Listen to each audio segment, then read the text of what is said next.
খোঁজ নিন আরজিকর হসপিটালের প্রিন্সিপালের নামে, খোঁজ নিন। দুবার ট্রান্সফার করে দেবার ওর কাছে অর্ডার এসেছিল, দুবার। প্রথমবার কেন এসেছিল? হসপিটালের যিনি কোনো একটা নিচের ডিপার্টমেন্টে কাজ করেন, তিনি একটা 1000 পাতার অভিযোগপত্র রেডি করেছিলেন, 1000 পাতার। আচ্ছা, কি নিয়ে দুর্নীতি ছিল? হসপিটালের তুলো কেনা নিয়ে দুর্নীতি ছিল, হসপিটালের তুলো কেনা নিয়ে দুর্নীতি ছিল, নিডেল কেনা নিয়ে দুর্নীতি ছিল।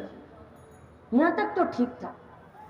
হসপিটালের জঞ্জালটা কারা নিয়ে যাবে, কোন গাড়িতে নিয়ে যাবে, সেই গাড়িতে কোন পেট্রোল ভরবে, সেইটা নিয়েও দুর্নীতি ছিল। পার ডে কত টাকা দুর্নীতি জানেন আরজিকর হসপিটালে? পার ডে 7 থেকে 8 লক্ষ টাকা, 7 থেকে 8 লক্ষ টাকার দুর্নীতি আরজিকর হসপিটালে। আর এই প্রিন্সিপালের নামে ছিল, আর যিনি 1000 পাতা দিয়েছিলেন সেই ফাইলটা এখন ভিজিলেন্সে আছে, সেই ফাইলটা এখন ভিজিলেন্সে আছে। ভিজিলেন্স থেকে ফাইলটা টেবিলের এই কোণ থেকে এই কোণে আসতে পারছে না, কেন? স্বাস্থ্য দপ্তর তো সব থেকে আমাদের কাছে সেন্সিটিভ জায়গা।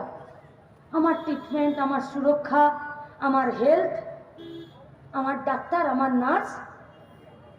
মুর্শিদাবাদ মেডিকেল কলেজে ট্রান্সফার করে দিল আরজিকর হসপিটালের প্রিন্সিপালকে। বাপরে বাপরে, চেলা চামুন্ডাদের কি দৌরাত্ম! বলছে এত ভালো প্রিন্সিপালকে আমি আরজিকর থেকে যেতে দেবো না, কেন? নালে পার মান্থ প্রত্যেক দিন 7-8 লাখ টাকার করে যে বখরাটা পাচ্ছিলাম সেটা বন্ধ হয়ে যাবে। যাকে আরজিকরে পাঠানো হলো তিনি এসে আরজিকরে ডিউটি সামলানোর জন্য সই করতে পারলেন না। কত কিছু চাপা দেবেন মমতা ব্যানার্জি, কত কিছু চাপা দেবেন। আজকে ফোনে বলছেন যে পারলে তাকে ফাঁসি দিয়ে দাও। আরে অপরাধী কে আগে তো সেইটা ডিটেক্ট করতে হবে, এমন হবে না তো ফাঁসির দড়িটা তোমার গলায় পড়ে যাবে। আর অপরাধটা কি? আরে মেয়ের জনিদার থেকে রক্ত তো পরে বেরোয়, গলার হাড়টা তো পরে ভেঙে যায়, জামা কাপড় ছিঁড়ে নিচে রাস্তায় তো পরে ফেলে দেওয়া হয়, ঠোঁট দাঁত কান গলা ঘাড় কামড়ে খেয়ে নেওয়া তো পরে হয়, পেট কোমর মেরে ভেঙে দেওয়া তো পরে হয়। তার আগে তো ওই মেয়েটাকে সম্পূর্ণভাবে অসুরক্ষিত করে হসপিটালে ছেড়ে দিতে হয় চিলশকুনের মাঝে। আর তার আগে তো হসপিটালটাকে চিনশকুনের বাসা বাঁধাতে হয়।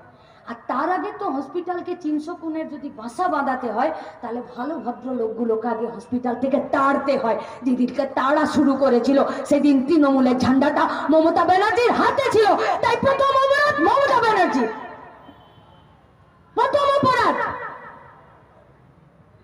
অপরাধ এই রাজ্যের পুলিশের। তাহলে অপরাধ যদি মমতা ব্যানার্জির হয়, অপরাধ যদি পুলিশের হয়, সঞ্জয়কে একা ফাঁসি দিলে হবে না। যে গোটা সিস্টেমটা আজকে এই নির্ভয়াকে মরতে বাধ্য করেছে, এই সিস্টেমটাকে ফাঁসি দিতে হবে। আর সেই ফাঁসি দেবার জন্যই আমাদের লড়াইটা প্রতিদিন লড়ছি। हारे हैं मैदान से भागे नहीं है, लड़ाई चलता रहेगा।